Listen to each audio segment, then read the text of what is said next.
Well, Rami Khouri is a public policy fellow at the American University of Beirut. He joins us live from Boston. Thanks very much for your time. What does this say about Hezbollah's capability? It says that its capabilities continue to increase.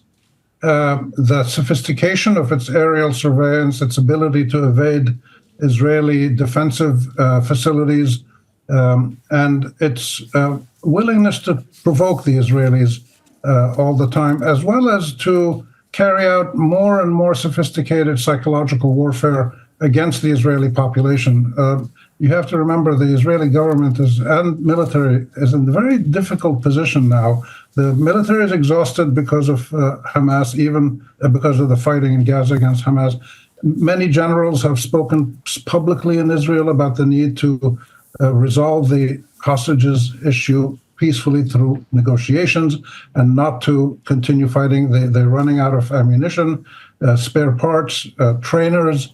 They're publicly saying these things, which is unprecedented in Israel. And so the last thing that they can do now is have another war in the north. But at the same time, Hezbollah's strategy is to tie up many of the Israeli army units in the north and to keep the population on edge. So they've already had 60, 70,000 Israelis leave the northern part of Israel.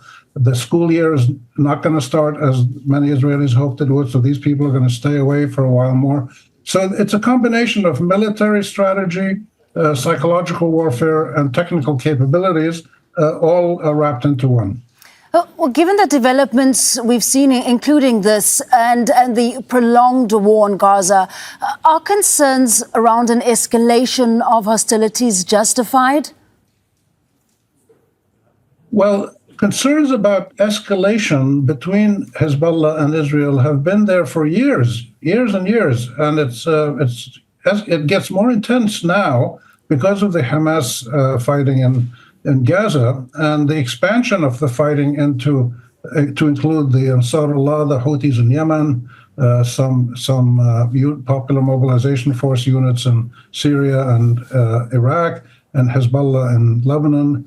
So there is an expansion already of the conflict with Hamas, but the fear of a full-fledged war, I believe, with Iran getting involved, for instance, or Hezbollah versus Israel, that fear is exaggerated, I believe, right now. The Israelis would have a hard time maintaining a serious war with Hezbollah, and the suffering on both sides, civilian especially, would be immense. So they're trying to avoid it, but what they have now is a slow motion war.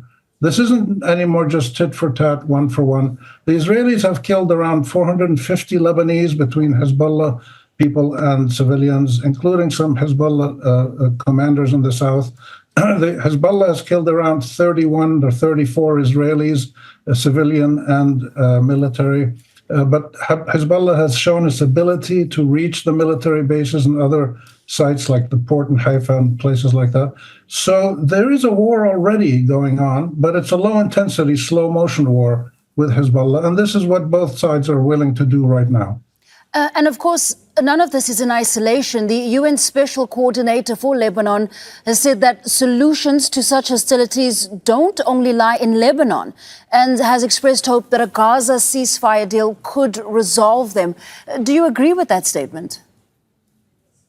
Oh, absolutely, because Hezbollah really ratcheted up and increased its military activities and psychological warfare activities. Specifically, it said in support of Hamas and Gaza. And Hezbollah has said openly, if Israel pulls out of Gaza, stops the war, then Hezbollah would stop its attacks as well. So yes, there's clearly a link. And I think another reason the Israelis are probably concerned about another war front is what Ansarullah, the Houthis in Yemen, showed the other day, which is they can hit with a drone, a specially modified Iranian drone. They were able to hit a site in Tel Aviv undetected. So these are really scary things for the Israelis, for the military as well as for civilians.